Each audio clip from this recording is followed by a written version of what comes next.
How to fix Fortnite not launching on your device? For this first step, restart your PC and try it. If the issue still remains, then go with next step, verify Fortnite game files. For this, go to library, click the three dot icon and click option, and one time you can check it how much GB and click apply.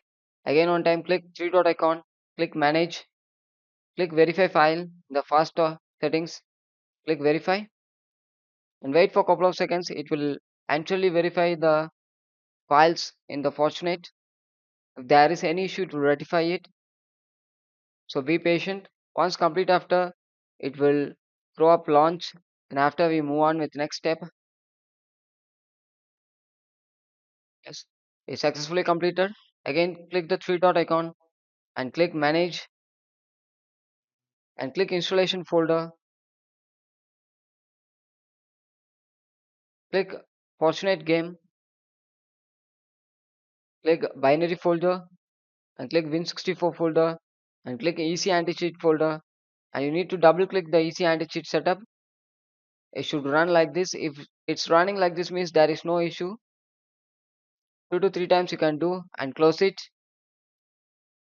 and come back. And the next step, run Epic Game Launcher as administrator.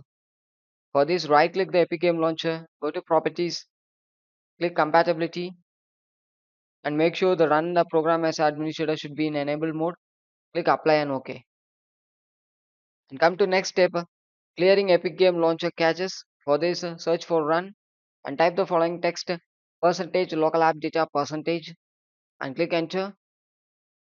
In this page, you need to click Epic Game Launcher folder, click saved folder, and click web cache and delete the web cache. If it's unable to delete means you need to go to the task manager and end the task of background running Epic Game Launcher. Click it and end the task. After come back and try again, it is successfully deleted. So this is how to fix the issues. Thank you.